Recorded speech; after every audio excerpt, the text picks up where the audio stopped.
কিছু মানুষ সবসময় এত বুদ্ধিমান আর ধনী হয়, আর অন্যদিকে বাকিরা শুধু মুখেই বড় বড় বুলি আওড়ায় কিন্তু কাজের বেলায় শূন্য। আপনি কি জানেন জীবনের কঠিন মুহূর্তে চুপ থাকাটা আপনার সবচেয়ে বড় হাতিয়ার হতে পারে? আজকের ভিডিওতে আমি আপনাদের সাথে শেয়ার করব চুপ থাকার এমনই 7টি গোপন রহস্য যা নিজের জীবনে প্রয়োগ করলে যে কেউ ধীরে ধীরে সফল এবং বিত্তবান হয়ে উঠতে পারবে।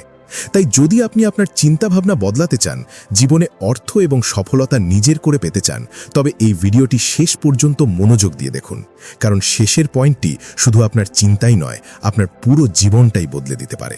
তো চলুন শুরু করা যাক। নাম্বার 1, কম কথা বলা ও বেশি বোঝার ক্ষমতা। ধনী এবং সফল হওয়ার এটাই হলো প্রথম সিঁড়ি। একটা কথা সবসময় মাথায় গেঁথে রাখবেন, যে মানুষটা কথা কম বলে সে মানুষটা বোঝে বেশি। যদিও আমাদের চারপাশে বেশিরভাগ মানুষই সবসময় নিজের কথাই শুনিয়ে যেতে চায়, কিন্তু যারা চুপ থাকতে জানে, সামনের মানুষটার কথা মন দিয়ে শোনে, গভীরভাবে চিন্তা করে আর ঠিক সময়ে সঠিক কথাটা বলে, এটাই তো হলো একজন সাধারণ মানুষ আর একজন বুদ্ধিমান মানুষের মধ্যে আসল পার্থক্য। ওয়ারেন বাফেট তার জীবনের শুরুটা ঠিক এই চিন্তা দিয়েই করেছিলেন। ছোটবেলায় যখন তার বয়সী বন্ধুরা এখানে সেখানে খেলাধুলা করে সময় কাটাতো, তখন ওয়ারেন বাফেট চুপচাপ অন্য মানুষদের পর্যবেক্ষণ করতেন।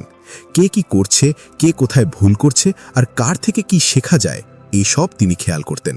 স্কুল জীবনেই তিনি পত্রিকা বিক্রির কাজ শুরু করেন।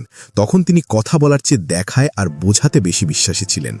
মানুষের কাজ করার ধরন, তাদের টাকা খরচের অভ্যাস সব তিনি খুঁটিয়ে দেখতেন, আর এই দেখার অভ্যাসটাই তাকে পরবর্তীতে বিশ্বের সেরা ইনভেস্টর বানিয়েছে।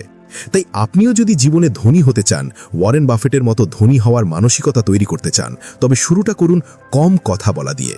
কারণ যখন আপনি কম কথা বলবেন, তখন আপনার মস্তিষ্ক দ্রুত কাজ করবে, আর যখন আপনি পরিস্থিতি বেশি বুঝবেন, তখন আপনার সিদ্ধান্তগুলো নির্ভুল।